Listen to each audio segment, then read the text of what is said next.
sail a little bit high.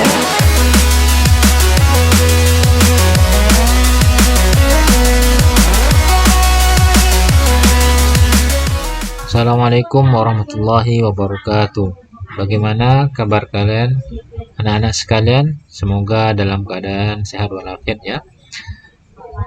Kita lanjutkan lagi pertemuan kali ini pelajaran akidah akhlaknya tentang menghindari perilaku tercela, anania, ghadab, hasad, ghibah, dan namimah. Tapi seperti biasa, sebelum kita memulai pelajaran kita mulai dulu dengan membaca doa. Mari kita bersama-sama membaca bismillah. Bismillahirrahmanirrahim. Baik, langsung saja kita mulai pelajaran kita hari ini. SK, standar kompetensi, dan KD, yaitu kompetensi dasar yang harus kita penuhi pada pelajaran ini adalah yang pertama yaitu standar kompetensi. Bagaimana cara menghindari perilaku tercela. Jadi itu yang standarnya kompetensi yang harus kita miliki, dan kompetensi dasarnya adalah menjelaskan pengertian anania, ghadab, ghibah, hasad, dan namimah. Yang kedua adalah menyebutkan contoh perilaku anania, ghadab, hasad, ghibah, dan namimah. Dan yang terakhir, menghindari perilaku anania, ghadab, hasad, ghibah, dan namimah dalam kehidupan sehari-hari. Jadi ini ya kompetensi dasar yang harus kita capai. Langsung saja kita masuk ke materinya ya. Sebelum kita memulai materi pada pertemuan kali ini, langkah baiknya kita mengulang sebentar materi sebelumnya. Ada yang masih ingat? Sebelumnya kita sudah mempelajari tentang hasad ya. Ada yang masih ingat apa itu hasad? Ya. Ini saya bukakan di sini sebentar ya. Apa itu hasad? Jadi, hasad adalah sifat berusaha untuk menghilangkan kenikmatan yang diperoleh orang lain supaya berpindah kepada kita. Jadi ini hasad ya. Kemudian kita lanjutkan materi kita pada hari ini yaitu tentang ghibah. Apa saja materi yang harus kita pelajari hari ini? Yang pertama adalah pengertian ghibah. Jadi apa nanti yang dimaksud dengan ghibah? Yang kedua adalah dalil. Di sini ada dua dalil. Kemudian berikutnya adalah cara menghindari ghibah. Yang selanjutnya dampak negatif dari ghibah, kemudian contoh dari ghibah, dan yang terakhir adalah ghibah yang diperbolehkan.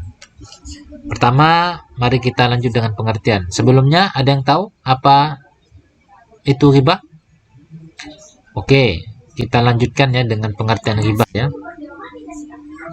Yang pertama adalah pengertian ghibah. Menurut bahasa, ghibah artinya menggunjing.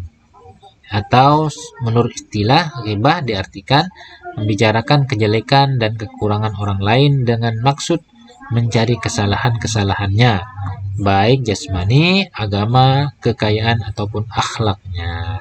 Ini adalah pengertian ghibah secara bahasa maupun istilah. Kemudian kita lanjutkan tentang dalil ghibah. Dalil yang pertama.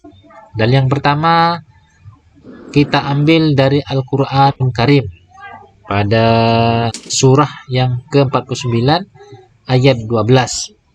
Sebelumnya silahkan dengarkan dulu pembacaan surahnya ya. Kita dengarkan bersama-sama. Ya, itu ya pembacaannya. Sekarang artinya adalah janganlah sebagian kamu menggunjing sebagian yang lain. Sukakah salah seorang di antara kamu memakan daging saudaranya yang sudah mati? Maka tentulah kamu merasa jijik kepadanya. Dan bertakwalah kepada Allah, sesungguhnya Allah Maha Penerima Taubat lagi Maha Penyayang.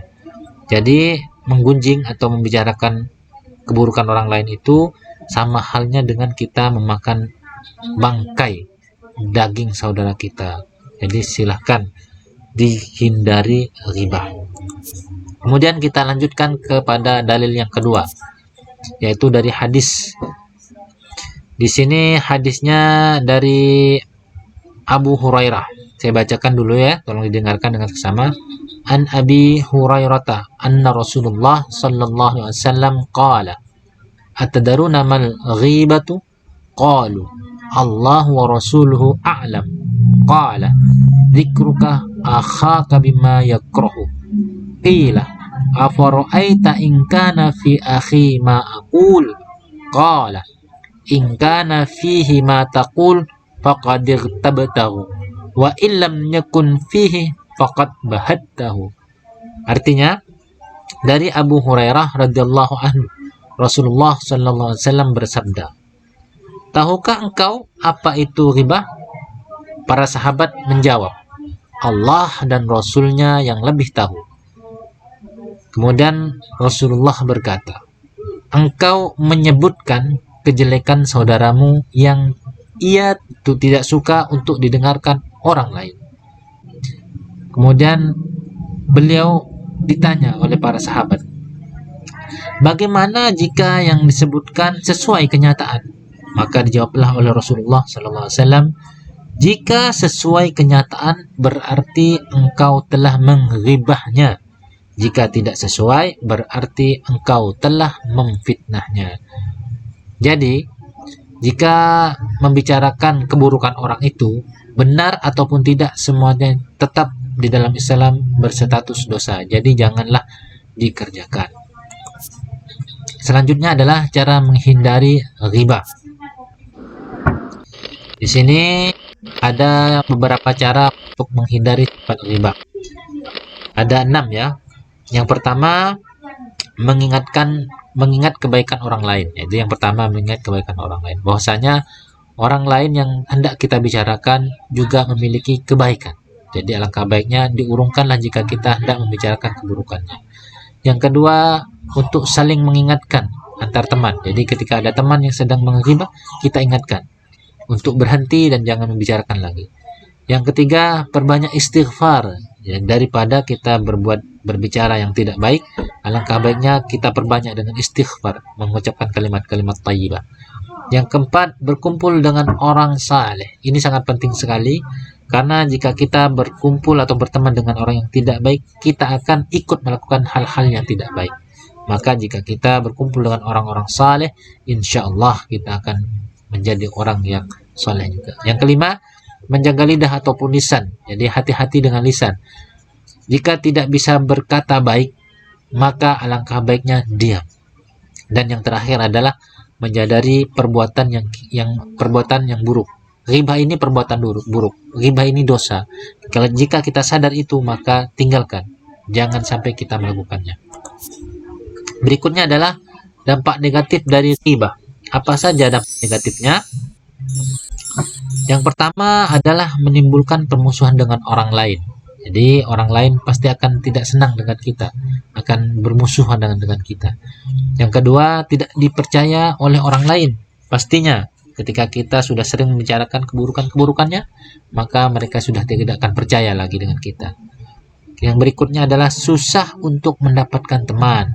Jika kita selalu membicarakan keburukan teman-teman kita, maka pasti mereka tidak lagi mau berteman dengan kita. Dan yang terakhir adalah lebih banyak musuh daripada teman. Yang pastinya orang yang kita bicarakan keburukannya pasti akan memusuhi kita. Makin sering kita membicarakan keburukan orang-orang, maka makin banyaklah musuh kita. Contoh dari perbuatan ghibah. Apa saja contohnya? Yang pertama, membicarakan keburukan orang lain melalui lisan atau tulisan di media sosial. Zaman dahulu biasanya menghibah itu hanya menggunakan lisan. Ada 2 ataupun 3 orang menghibah. Sedangkan sekarang tidak harus dengan lisan.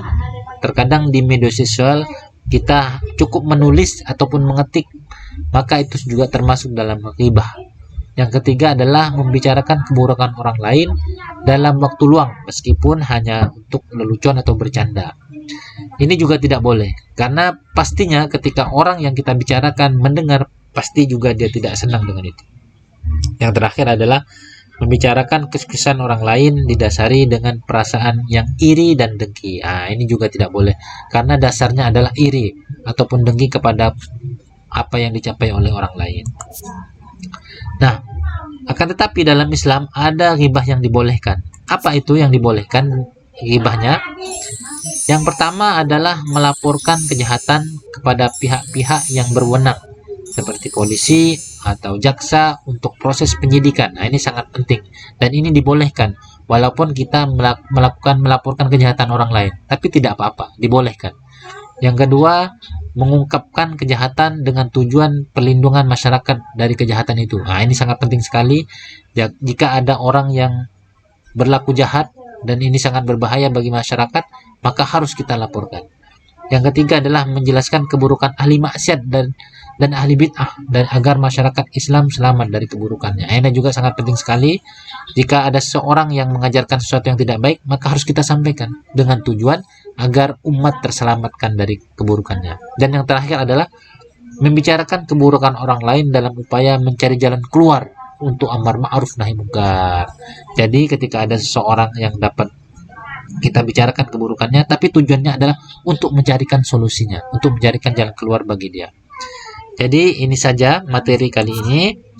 Jadi semoga kalian bisa memahaminya dan jangan lupa untuk selalu belajar dan jangan lupa untuk selalu berusaha dan berikhtiar.